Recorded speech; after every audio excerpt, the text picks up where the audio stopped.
des élèves sont incapables, je vous le dis, de photocopier un texte à 25 francs pour étudier et acquérir des connaissances. Ils préfèrent, le jour du bac, ou bien la veille du bac, là, payer des calculatrices là, de 5 000 francs, 2 000 francs, 3 000 francs, flambant neuf. Ils viennent, ils disent c'est pour la compréhension de texte. J'ai appelé le next, là, il me dit non, vous ramassez toutes les calculatrices. Nous avons ramassé, pour le centre de seulement là, ça faisait presque 1000 calculatrices.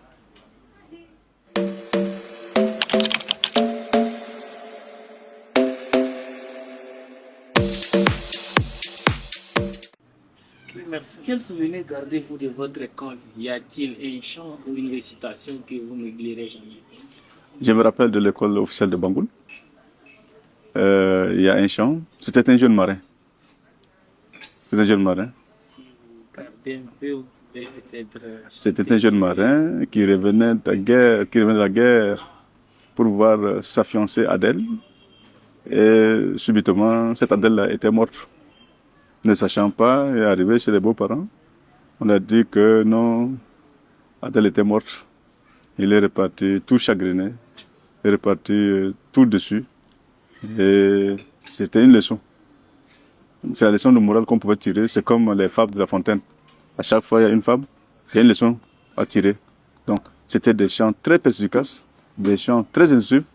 On nous enseignait. Maintenant, je me rends compte que les maîtres, ils ont démissionné de leur mission et ils ne chantent plus, ils n'apprennent plus les chants aux élèves, à telle enseigne que même la lecture est négligée. Les élèves ne lisent pas. Ça fait plus de 10 ans, plus de 20 ans que je suis en terminale. Les élèves de terminale ne savent pas lire. Ne savent pas lire. Donc, il faut revenir à ces valeurs-là. La chanson, les récitations et la lecture. C'est ça aussi l'une des causes de la baisse de niveau au Tchad. En tant que jeune, à votre époque, quels étaient les loisirs et les habitudes des jeunes? Bon, les loisirs là s'arrêtaient aux jeux, on se regroupait, on faisait les jeux, les luttes traditionnelles, et on aimait le football. Chacun apportait le jeu de son village. Et maintenant on se retrouve pendant la récréation ou bien pendant les grandes vacances là. On s'amusait, il fallait faire ce qu'on appelle l'adresse.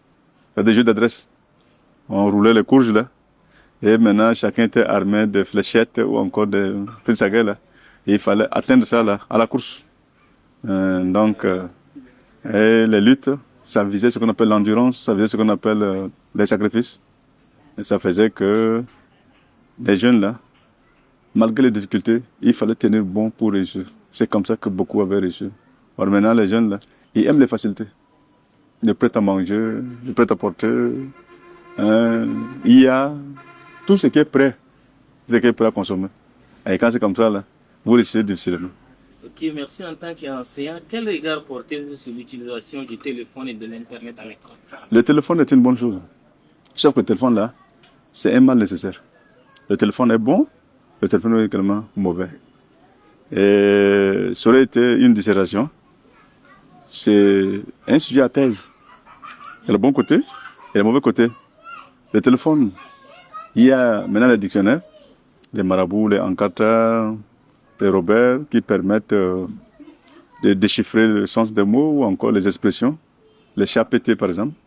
Vous posez une question, vous avez la réponse.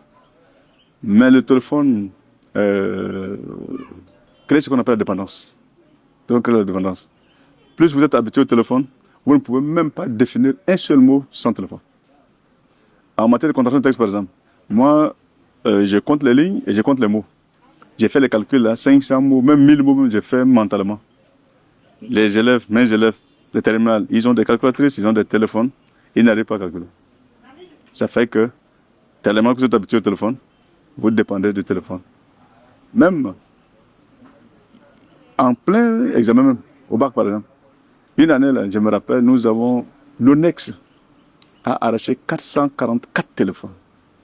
444 téléphones qui ont été vendus aux enchères et puis l'argent a été reversé au trésor. Et en 2022, récemment ici, je suis allé comme vice-président du centre à Walia. Maintenant, on a fait en sorte que quand on compose les gars de service scientifique restent à la maison. Quand les gars de service scientifique composent, les gars de A restent à la maison. C'était un mardi. Le deuxième jour, c'était directement français. A4. Des élèves sont incapables, je vous le dis, de photocopier un texte à 25 francs pour étudier et acquérir des connaissances. Ils préfèrent, le jour du bac, ou bien la veille du bac, là, payer des calculatrices là, de 5 000 francs, 2 000 francs, 3 000 francs, flambant neuf. Ils viennent, ils disent c'est pour la compréhension de texte. J'ai appelé le next, là, il me dit non, vous ramassez toutes les calculatrices. Nous avons ramassé, pour le centre seulement là, ça faisait presque 1000 calculatrices.